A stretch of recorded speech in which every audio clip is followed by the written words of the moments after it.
Hi and welcome to week 2 of DEN 200. So next we're going to start discussing caries detection. So dental caries or tooth decay is an infectious bacterial disease that has plagued human beings since honestly the beginning of time. Today, because of scientific advances and new technologies, dentistry is developing new strategies for managing dental caries. And these strategies usually are emphasizing prevention or earlier intervention rather than waiting until the issue becomes painful or super problematic. We're trying to catch these things earlier when they're smaller or even before the decay even starts through preventative measures. So first, bacterial infection. This is how decay forms. It's a bacterial infection. So there's two specific groups of bacteria that are found in the mouth that are responsible for dental caries. The first one is mutant streptococci, or MS, and then the second one is lactobacilli. So they are found in relatively large numbers in dental plaque. And the presence of lactobacilli in the mouth usually is resulting from a high sugar intake. So transmission of caries causing bacteria. Mutant streptococci are transmitted through saliva and most frequently to from the mothers to the infant. So when a baby is born, a newborn baby, they do not have any of this bacteria in their mouth. It is passed down usually through the mother, either by kissing the baby or eating off of the same spoon or a fork as the baby, and then that baby then develops this bacteria in their mouth. When a mother has a high count of that bacteria, the baby also has a high count of the same bacteria. Women should be certain that their mouths are very healthy so they're not passing any of these bacteria to their child. And when the number of caries causing bacteria in the mouth increases, the risk of dental caries then obviously increases as well. So plaque or oral biofilm. Plaque is a colorless, soft, sticky coating that adheres to the teeth. Plaque remains attached to the tooth despite movement of the tongue, water rinsing, water spray, and less than thorough brushing. Formation of plaque on a tooth concentrates millions of microorganisms on that tooth.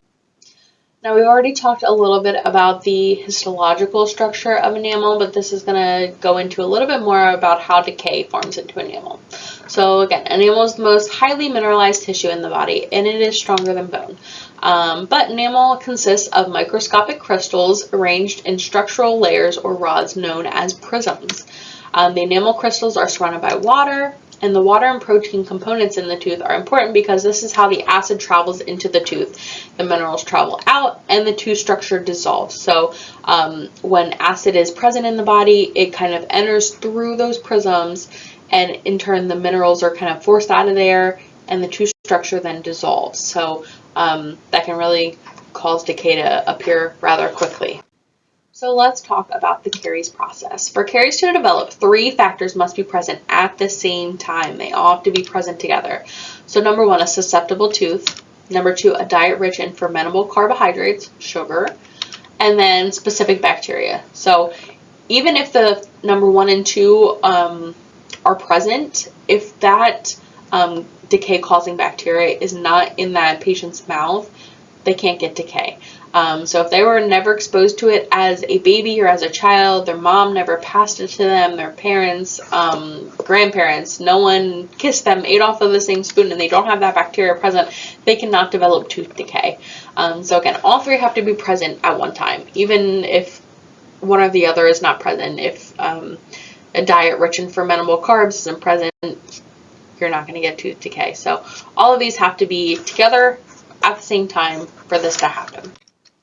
Areas for development of caries. So pit and fissure caries occur primarily on the occlusal surfaces and the buccal and lingual grooves of posterior teeth, as well as the lingual pits in the maxillary incisors. So anywhere that there's a groove or a pit, bacteria is more likely to get trapped in there and is harder to clean out, frankly, because of it being kind of out of the reach of a normal toothbrush. You have to really get in there in order to clean out those grooves and pits.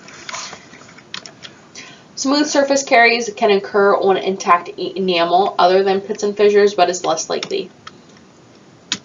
And then root surface caries occur on any surface of the root. The root is usually a little more, not as smooth, a little more rough, so it can pick up plaque and bacteria pretty easily there. Secondary or recurrent caries occur on the tooth surrounding a restoration. So the tooth has already had cavities. You take the cavities out, place a filling, and then if it develops caries again, it's known as recurrent caries. So next, let's talk about the stages of caries development. So it usually takes some time, months to years, for a caries lesion to develop. It's not something that's going to happen overnight, especially if you're not brushing like once or twice. That's not going to cause a cavity. Over the span of months and years, yes, that will cause a cavity as that bacteria continues to build up.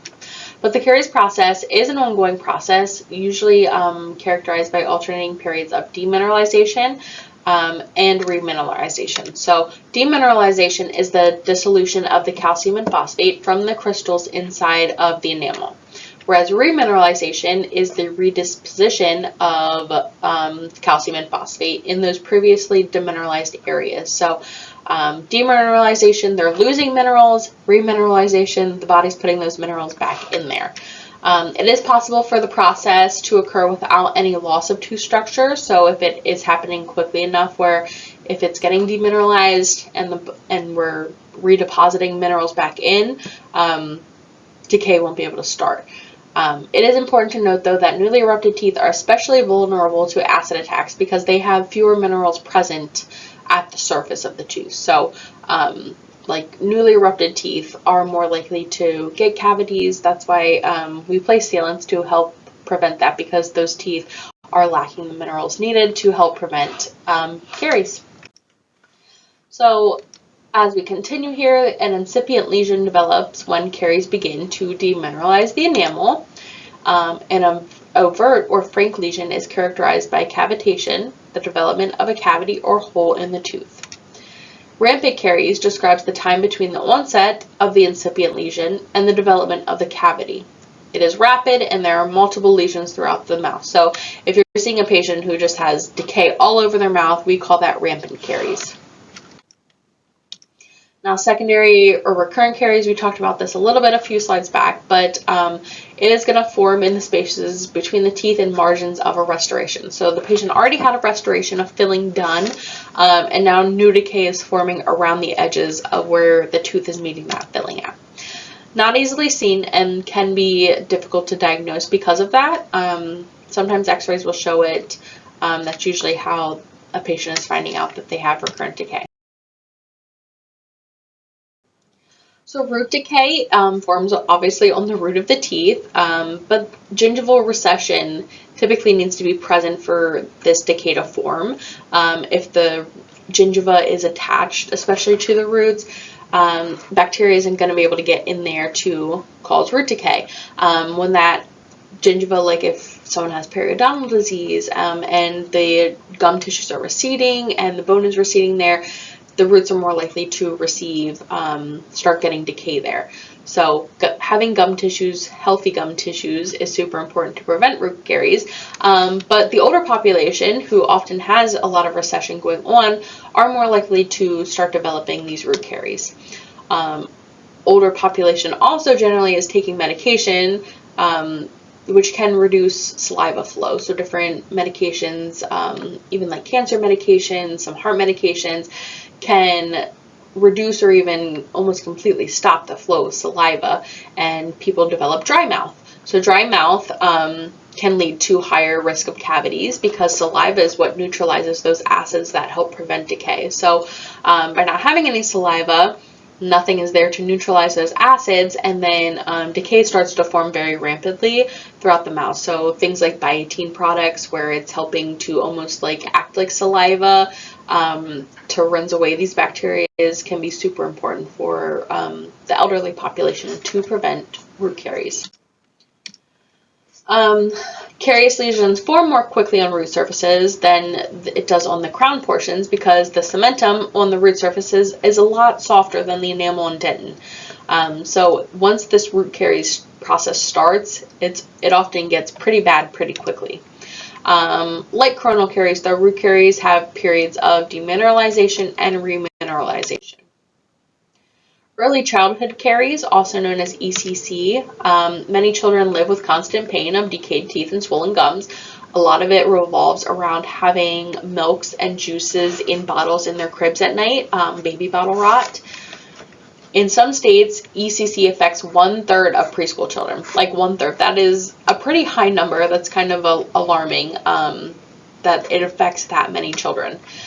Tooth decay is the single most prevalent disease of childhood. So it's kind of everywhere, especially with all these sugary drinks, juices, even milk has sugar in it, that if children are going to bed and not brushing their teeth after drinking, even waking up in the night and getting it and just falling back to sleep, it's going to sit on the teeth and it's going to start to cause issues there. Early childhood caries can be prevented with appropriate education of the parents, so telling them not to allow their children to have a bottle in the crib, to not sleep with the bottle at nighttime, to brush their teeth, or even use like a wet gauze or wet washcloth to brush off the gums and teeth at nighttime after ingesting sugary things. And of course, oral health care. So getting them into the dentist as soon as their first tooth erupts as a child, to start the oral health care process, making sure they have fluoride, are brushing their teeth properly, things like that. Risk factors for ECC. So ECC is common among families of lower socioeconomic status. Typically, these people don't have the education needed. They think like their parents offered them a bottle at nighttime, so they're going to do the same. They may not have dental insurance for themselves or their children. So unfortunately, those who are poorer are more affected by ECC. The rate of untreated dental disease among low-income children aged 2 to 5 is almost 5 times higher than that seen in higher-income families. ECC is more common among particular ethnic groups, in families who have limited access to dental care, in areas where water fluoridation is lacking. So if the township has gotten rid of the community fluoride in the community water, this greatly affects children. It's going to cause a lot of issues that may not be seen for a few years even, but it will cause issues. So in those cases, it's extremely important to have dental care and to be getting fluoride topically, because they're not ingesting it systemically. So how do children get ECC? ECC is a transmissible disease. It can be, like we talked about before, like it can be transferred through using utensils or kissing, things like that. Bacteria in the parent's or caregiver's mouth are passed to the child then, and it is important for parents to keep their own teeth healthy in order to keep their children's teeth healthy. Baby bottle decay is another term for ECC. And saliva is just so important. So physical protection involves a cleansing effect. The saliva is reducing the bacteria, reducing the acid, which is leading to dental decay. Thick or viscous saliva is less effective than a more watery saliva in clearing carbohydrates. Chemical protection contains calcium, phosphate, and fluoride, and chemical protection includes buffers, bicarbonate, phosphate, and small proteins that neutralize the acids after we ingest fermented carbohydrates. Antibacterial substances in saliva work against the bacteria. And then if salivary function is reduced for any reason, the teeth are then at increased risk for decay. So like we previously mentioned, if a patient is on medications that reduce the flow of saliva, it is going to cause eventually issues with decay, because that saliva is what's neutralizing the acids, and without it, decay is going to start forming. Caries diagnosis. So the following methods are used to detect dental caries, and each has specific limitations. So the Dental Explorer, obviously we're just using that to manually check for stickiness in a tooth, and if that stickiness is there, or like the softness inside of a tooth, we know that there's a cavity present. Radiographs are huge, as you can see in the picture here.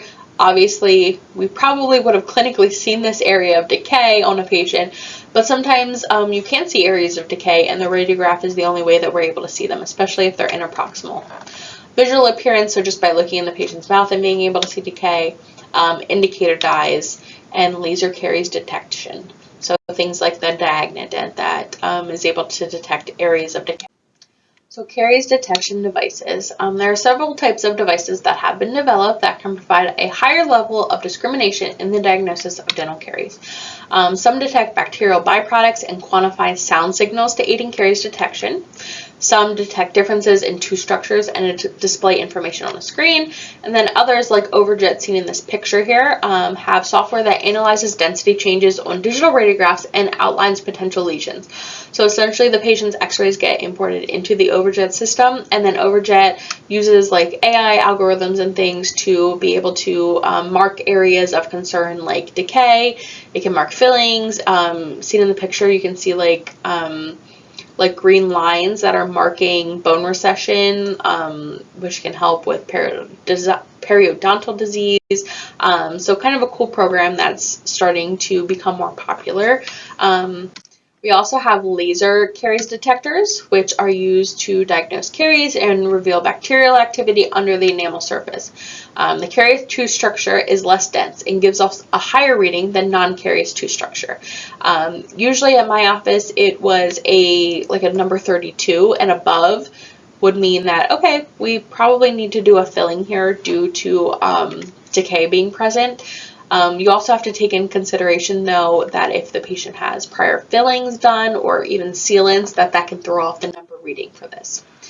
CAMBRA. So CAMBRA is caries management by risk assessment.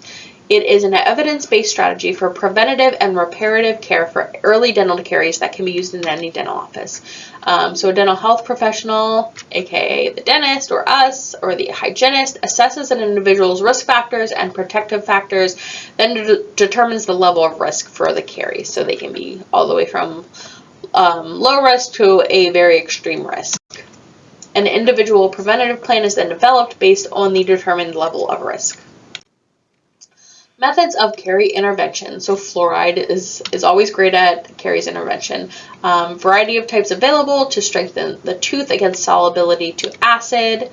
There's antibacterial rinses, different mouth rinses, chlorhexidine, even like Listerine things. Decreased fermentable carbohydrates, so eating less sugars and reducing the risk of ingestion of those. And increased salivary flow. So chewing sugarless gum helps improve how much saliva you have. So especially things like xylitol. Xylitol is a non-sugar sweetener that is in a lot of chewing gum that is proven to help increase the flow of saliva, which therefore reduces the risk of cavities. So you may see things saying that xylitol helps reduce cavities. And there's caries risk assessment tools. So they are helping to identify any factors that contribute to an increased risk for dental caries. It's usually a saliva test that the patient spits into a tube, and then that's sent off to a lab, and then the lab is able to determine if their saliva is capable of essentially neutralizing the acids in the patient's mouth. So high bacterial counts, again, for those bacteria that cause decay, that's also detected in there. Higher counts of the bacteria indicate a higher risk of caries, and lower counts indicate a lower risk.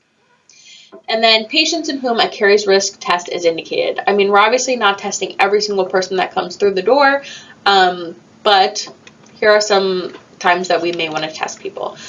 New patients that have a lot of carious activity. Pregnant patients. A lot of times during pregnancy, hormonal changes and saliva changes, medications, things like that can cause more of an increased risk of caries. Patients experiencing a sudden increase in the incidence of caries, individuals taking medications that may affect the flow of saliva, and xerostomach patients. So demineralization and remineralization, we've kind of talked about this a little bit already, but demineralization is the removal of minerals from the enamel in the form of mineral ions, and it happens when acids found in bacteria and sugar attack your enamel.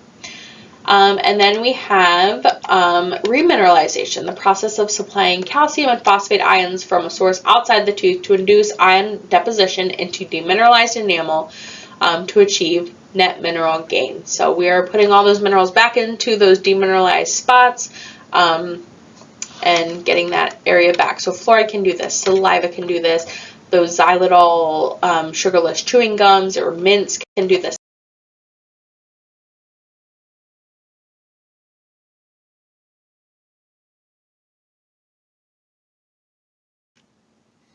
So, basic cavity preparations. When preparing a tooth for a permanent restoration, the dentist needs to have basic knowledge, not a basic, extreme knowledge about the direction of the enamel rods, the thickness of the enamel of the tooth they're prepping, the body of the dentin, size and position of the pulp, the crown of the tooth as it relates to the gingival tissues.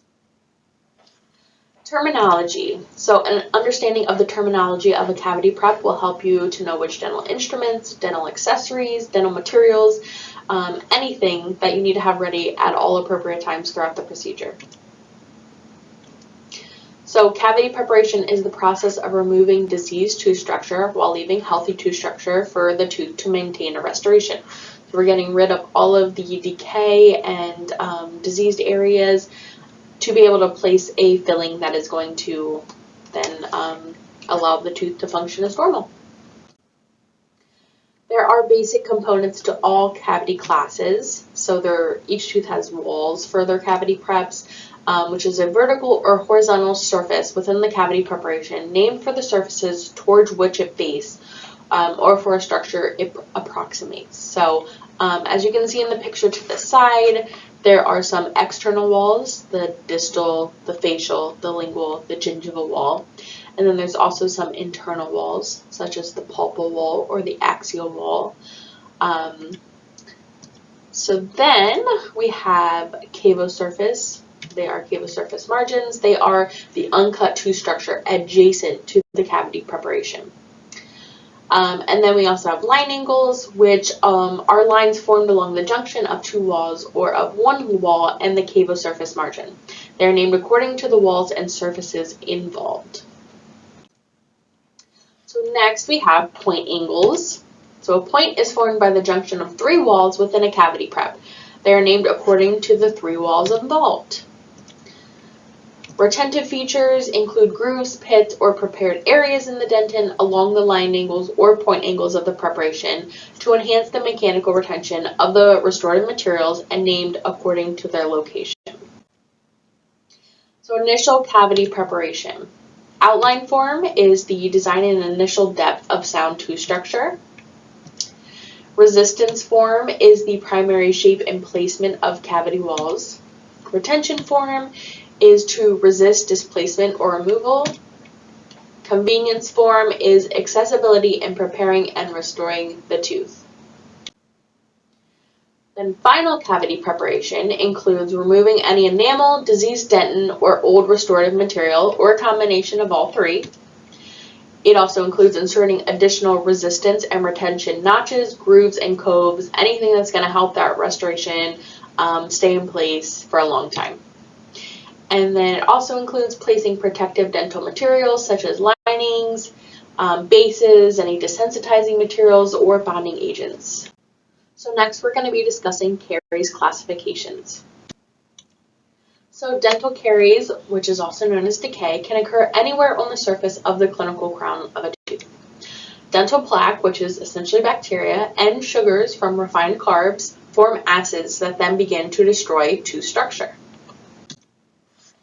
There are different kinds of caries. There can be pit and fissure caries or also smooth surface caries. So one way to classify caries is, again, based on these two different ways, pits and fissures or smooth. So pits and fissure caries include enamel defects that result from the incomplete fusion of enamel in the developmental stage. So when you're looking at the occlusal surface of a posterior molar, we'll say, and all of those grooves are in there, similar to where we'd place sealants at, that is a really prime area for people to get cavities in because that enamel is not fully fused together. It almost creates a little crater there and bacteria gets stuck in and it's very hard to brush it out. So a very common place for caries to develop is in those pits and fissures.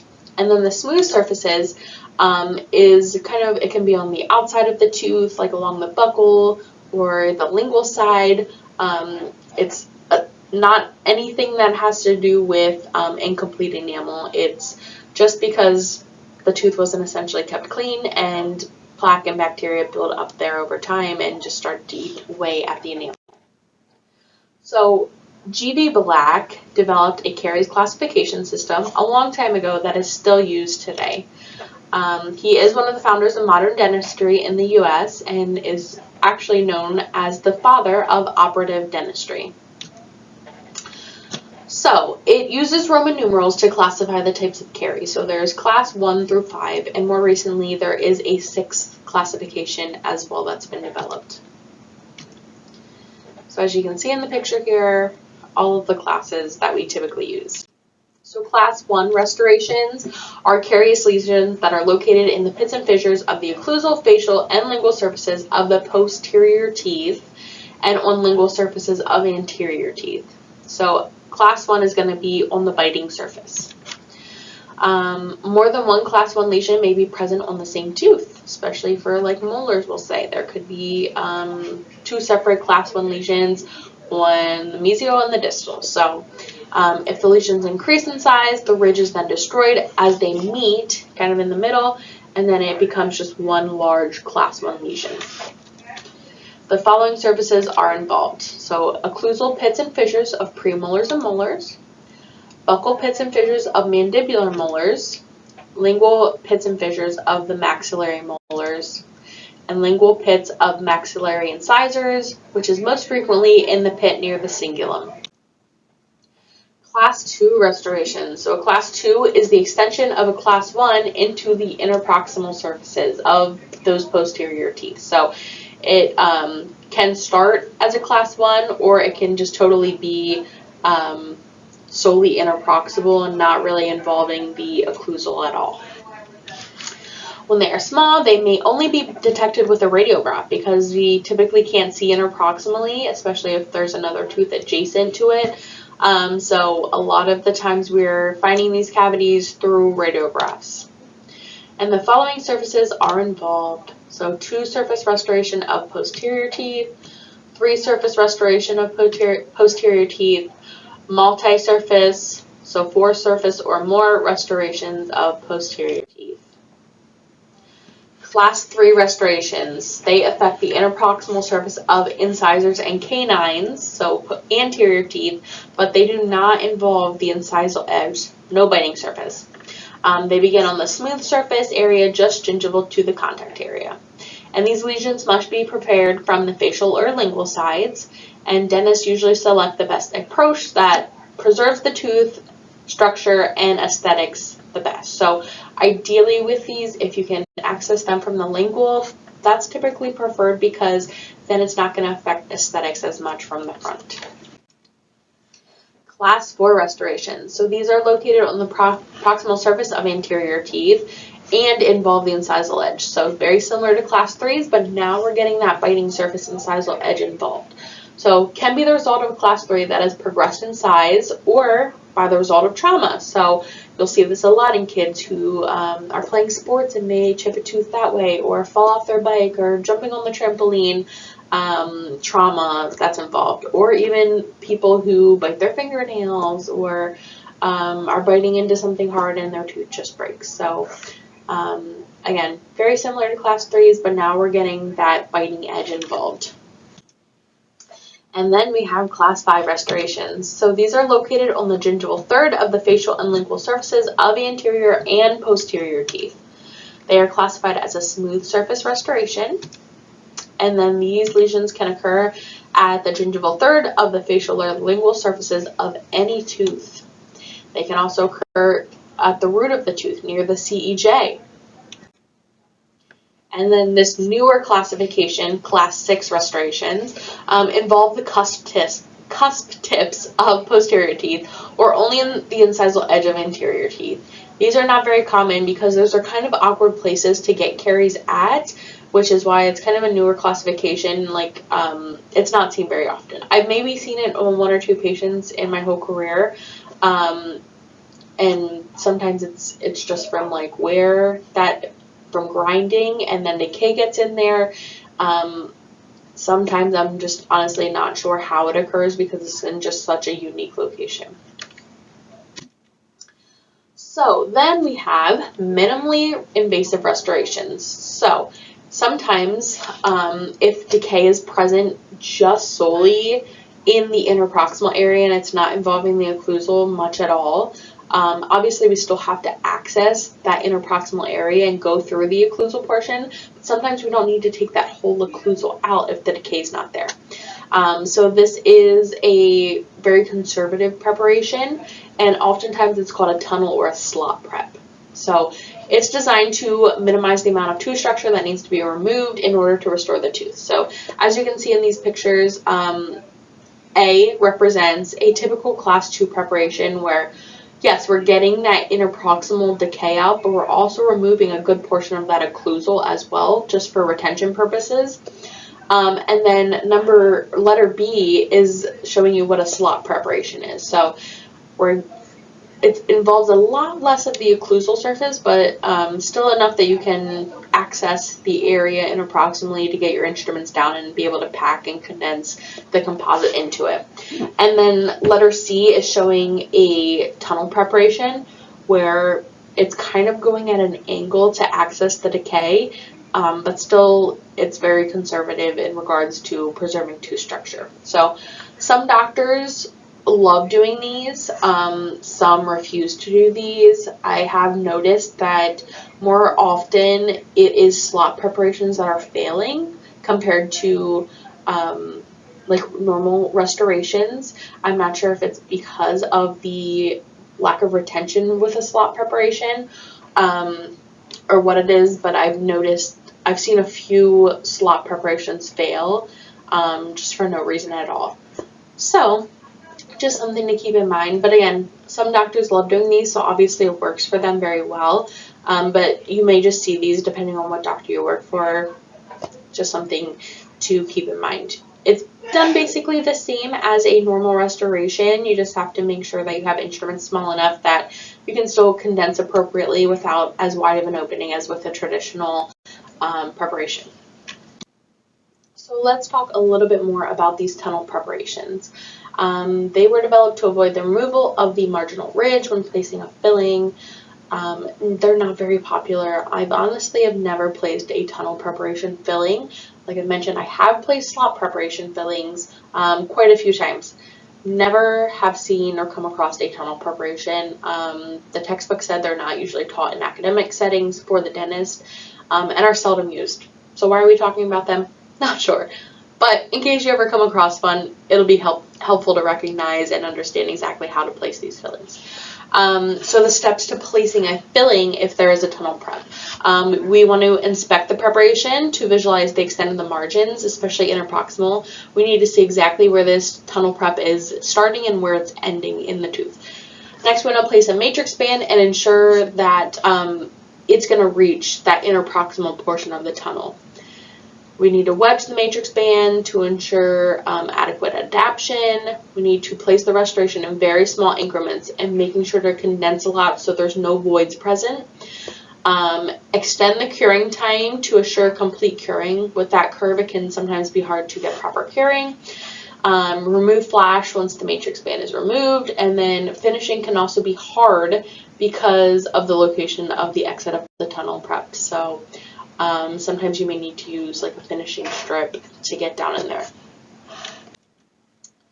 Now, slot preparation is going to be a lot more common. Again, developed to minimize the amount of natural tooth that is needed to be removed. They're usually reserved for older patients that are past the cavity-prone years, and they frequently do not have an occlusal step. It's usually just one fluid box straight to the cavity. The steps, though, are the exact same as a tunnel prep's placement. So again, we're going to inspect the preparation to ensure that we know where it's going, the extent of the margins. We're going to place a matrix band, wedge it, place the restoration in small increments, extend the curing time, remove flash. Finishing can be a little difficult sometimes. Essentially, it's just like placing, though, a class 2 that involves the occlusal surface. It's not much different, just a smaller area and less work you have to do. Just make sure you're bonding really good because that occlusal surface isn't involved as much, the retention can be a little off, so making sure you bond appropriately to hold that in there is really important. So next we're going to be discussing moisture control. So what are the advantages of a dry operating field? A dry operating field is essentially everything when placing a filling or doing any kind of restorative work. We need the teeth to be dry at all times, not contaminated with blood or saliva, so that everything can appropriately bond and the patient doesn't have any future issues. So advantages include better visibility to the area being restored, clean and dry cavity walls, development of full properties in the materials being used, which may be inhibited if moisture is present. It also allows for easier access to cavity walls in the placement of liners, bases, and restorative materials. And isolation techniques should, 1, isolate the clinical crowns of the teeth. They should retract and control the soft tissues, including the lips, cheek, and tongue, and offer limited gingival retraction as well. They should also prevent moisture contamination of the teeth, provide optimum visibility of the operative site, protect the patient against aspiration, not interfere with the operator's visual or mechanical access to the operating site, be comfortable for the patient, and be easily and rapidly accomplished. So we don't want anything too difficult that's going to make our jobs harder. We want it to be fairly quick and simple. So oral evacuation systems are used to remove excess fluid and debris from the mouth. I'm sure we're all familiar with these, just a quick overview. So saliva ejectors, some people call them Mr. Thirsty. They are small, straw-shaped, flexible, and they also bend a little bit. So they can be used during less invasive procedures like prophy, sealants, ortho procedures, and to remove saliva from under dental dams. They're also good for like rinses in the mouth. The main focus though is to remove liquids from the mouth, not strong enough to remove debris. So if you are, if the doctor's prepping a tooth and there's amalgam pieces going everywhere, you probably don't want to use the saliva ejector. The HVE is your best option. So the HVE, or high volume evacuator, is a high volume of air that is moved into the vacuum hose at a low pressure, which creates a very strong suction. It is used to remove saliva, blood, water, and various debris, and you can also use it to retract tongues, cheeks, lips, whatever you need from the operating field as well. I like to joke with patients that try to close down on the HVE that it could rip their tonsils out because it is that strong. I don't think it would actually rip them out, but it sometimes feels like that when it's latched on, so just be careful that you're not sucking up too much stuff with the HVE. So HVE tips, there are various types of tips available.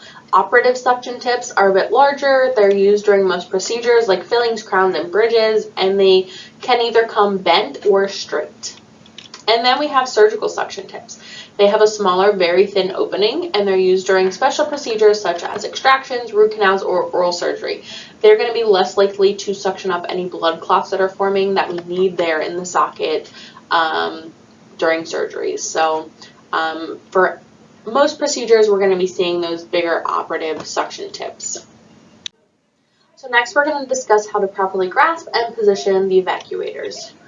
So you want to use a thumb to nose grasp, which is, there we go, holding it like this, or a pen grasp, where we're almost holding it similar to a pen position, just like in that picture there, actually. When assisting a right-handed operator, the assistant grasps the evacuator with their right hand and vice versa. Left-handed, the assistant grasps with their left hand. The hand that is not holding the suction holds the air water syringe or is transferring instruments. So you should always have something going on with both your hands. Different tips though. Place the evacuator before the dentist positions the handpiece and mirror. By doing it before, you're able to help retract a little bit to get that mirror in, and you're not going to block them once they get started. You want to position the suction tip on the surface of the operative tooth closest to you, or one tooth distal. So you want to be really close to where the dentist is working so you can get all the water that's coming off and any debris that may come off. You want to position the bevel of the suction tip so that it is parallel to the tooth surface. And then for anterior teeth, keep the edge of the suction tip even with or slightly beyond the incisal edge.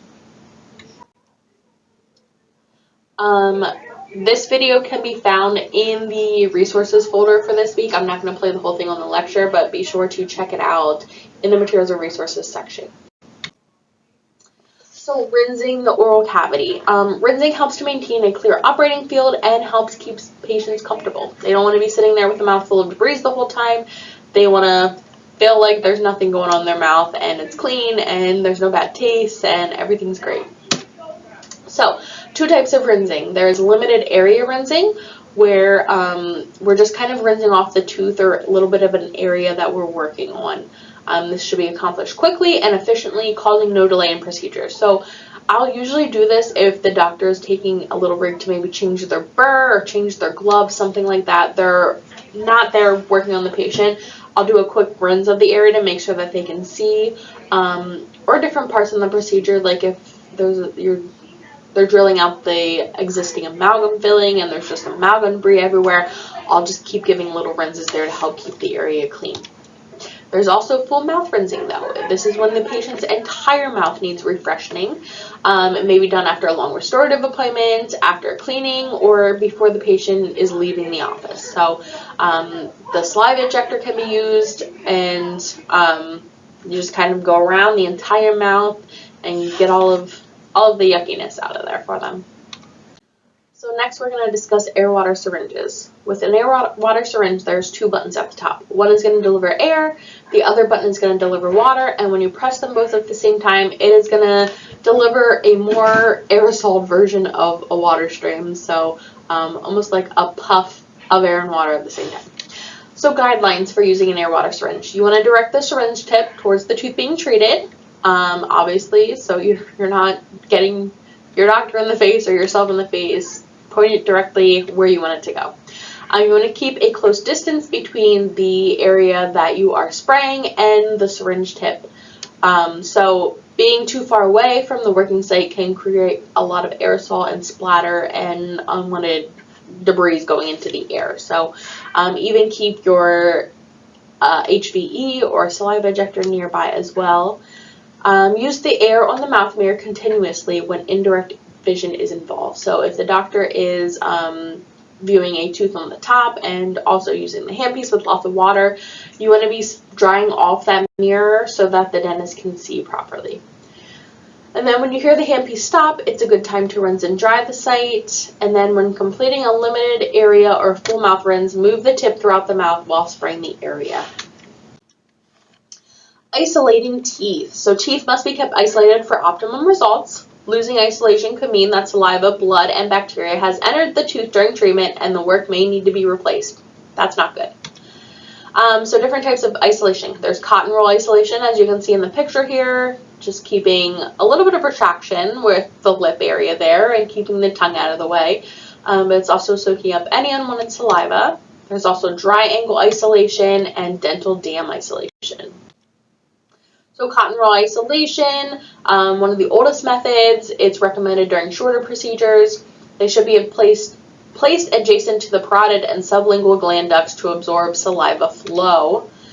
Some advantages: they're easy to apply, no additional equipment is required, and they're available in many different sizes. You can cut them to size, you can kind of pull them outward to enlarge them. They're very flexible.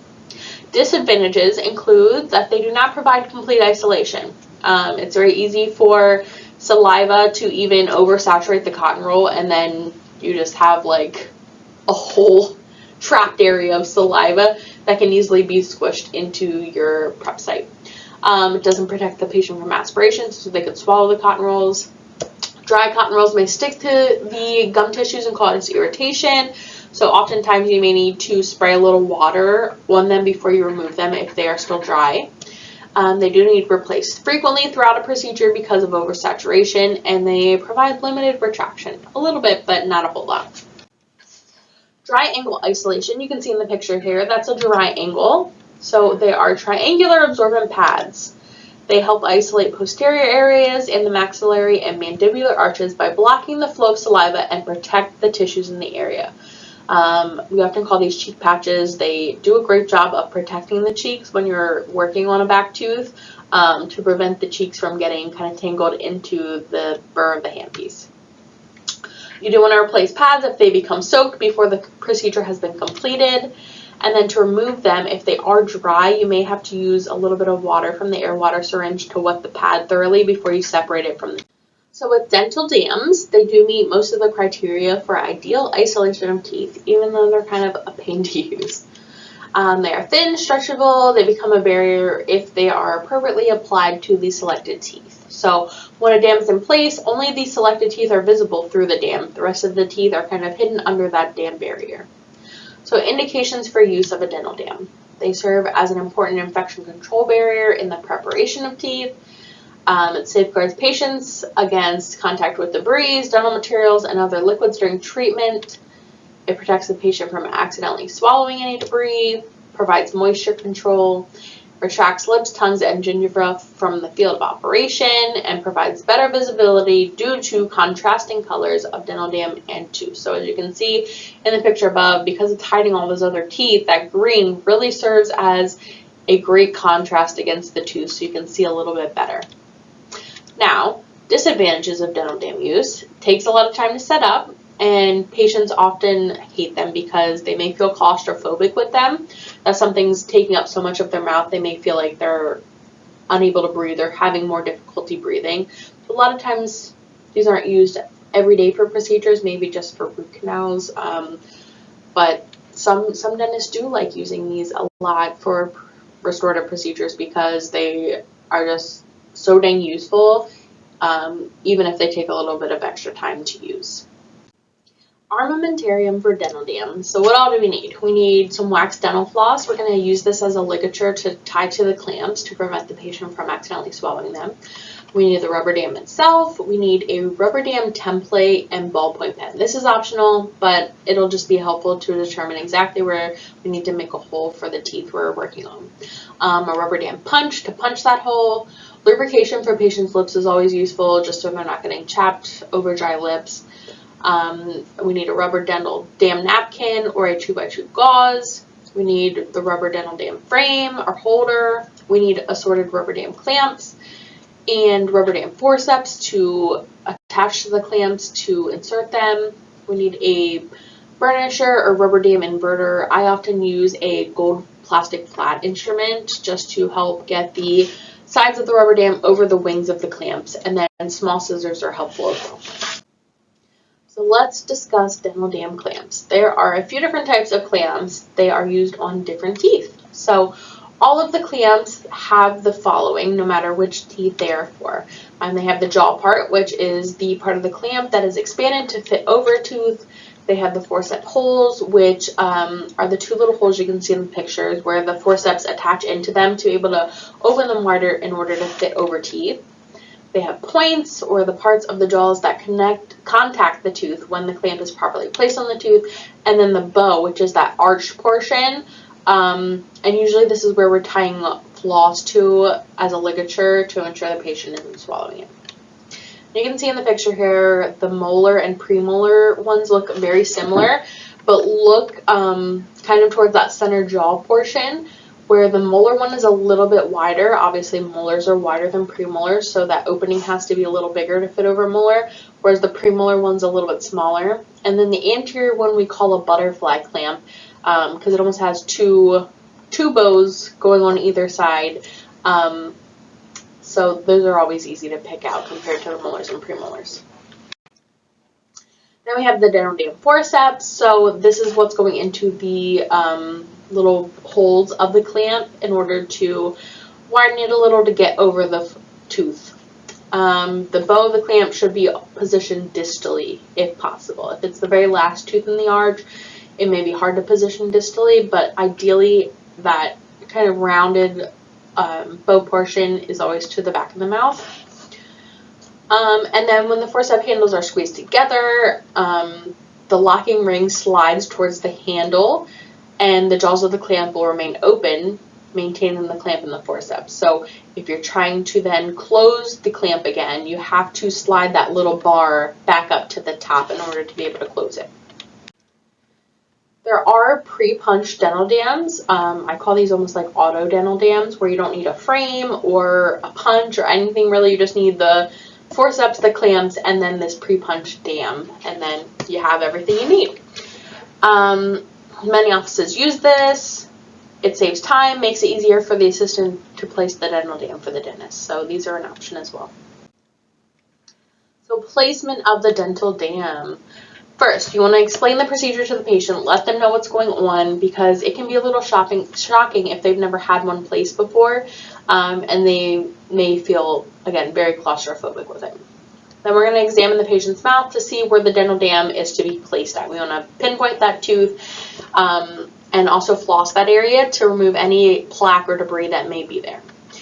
Next, we're going to select the proper rubber dam clamp. So if it's a molar, we need to get the molar one, premolar, or is it an anterior where we need to get the butterfly clamp. To minimize accidental aspiration, we're going to tie that floss ligature to the bow of the clamp. We're going to use the forceps to pick up the clamp. We're going to position the clamp over the tooth, confirm the comfort of the patient, and then use a template to mark the holes that are to be punched. Then we're going to punch the rubber dam holes, lubricate the patient's lips with some petroleum jelly or chapstick something. We're going to place the rubber dam. We're going to use a blunt-shaped instrument. Like I said, I used that gold flat instrument to release the rubber dam from each wing of the clamp. And then we're going to expose the remaining teeth, place the frame with the concave side of the base towards the patient, stabilize the dam by ligating the tooth farthest from the clamped tooth. So this seems like a lot of information, but we're going to go over this in lab on Saturday, so don't freak out yet. So then removing it is pretty easy as well. So we're going to first protect the patient's eyes in case anything flies off of there like a clamp. We're going to remove any pieces of rubber dam or floss used for ligation with scissors and pull the ends through the embrasures. We're going to grasp the dam and pull it in a facial direction to enlarge the hole and allow access for the scissors. You then want to cut each interdental septum with scissors. And we're going to cut the rubber between each of the teeth, use the forceps to remove the clamp and simultaneously remove the dam with the frame. Remove the rubber dam napkin if it was used. Caution the patient not to bite down on occlusal or incisal restorations, especially if the occlusion is not correct yet. We're going to check that all the rubber dam material is removed. Use dental floss or an explorer to remove extra pieces that may still be in there. And then be prepared to offer the patient a paper towel or a mouth rinse, something to wash out with at this time. Before that occlusion is evaluated. So again, this video I'm not going to play for the lecture, but it is in your materials and resources section, how to place a rubber dam. So be sure to review that before lab. And then this week we're also going to discuss briefly temporary crowns and bridges so that you can complete your crown and bridge competency in lab classes. So making a temporary crown. Once the tooth is shaped for the crown, temporary material will be added to the tooth in the overimpression and placed back into the patient's mouth to harden. Typically it takes 1 or 2 minutes for the material to harden, and you can squeeze a little of the material onto your tray. That way you can test it throughout and see if it's set yet. Different shades are available, so make sure you're picking the right shade for your patient. So next, let's discuss some issues that you may come across when making a temporary crown or bridge. If you come across any occlusal errors or voids in the temporary, you can trim away any tags, and then you can either put a little extra temporary material in there, or sometimes I even use a little bonding on the temporary only, not the patient's tooth, and then just add a little bit of flowable composite and cure that to kind of seal that void or air bubble. If your temporary is locking onto the restoration and keeps breaking when you try to take it off, there may be an undercut present in that area, and the dentist may need to adjust their prep a little bit more in order to get a temporary off that isn't going to break there.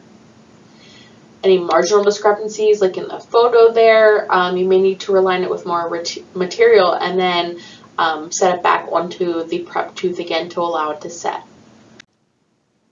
There is a video for making a temporary crown. Again, please view the video in the materials and resources section of this week. Now, temporizing a bridge is very similar to temporizing a crown, but there are 2 different instances with bridges that can kind of change the way that you make the temporary. So if the pontic tooth is already missing, it's been extracted already, you may want to put some wax or expired composite to make a mock tooth before the overimpression is taken. And with this type of bridge, the final impression is taken that same day because the tooth is already missing, the gums are already healed in that area. So you can just go ahead with making the final bridge. Now, if the tooth is still there and needs extracted, it's typically extracted that day of the appointment. So you still want to take an overimpression at the beginning of the appointment. If the tooth is still there and it's whole, just take the overimpression. If it's chipped or broken, anything like that, you may, again, want to use wax or composite to build the tooth back up to look normal before you take the overimpression. That'll just save you some time. The doctor will then prep the abutment for the bridge, polish the broken pontic tooth to the gum line usually, and then you'll make the temporary. It'll be all done, and then after that, the doctor can extract the broken tooth. It's already at the gum line, so it'll be easier to get like that root portion out. And then after the blood clots for a few minutes, you can go ahead and cement the temporary bridge in. Now, the patient will need to heal before a final impression is taken in this case. They'll usually need 6 to 8 weeks for that gum tissue to heal, and then they can come back in for that final impression, where they'll need to take the final impression and leave again in a temporary until the lab finishes the final. And one more time, this video you can watch in the materials and resources folder for this week. If you have any questions or concerns about this week's lecture or PowerPoint, please let me know. Thanks.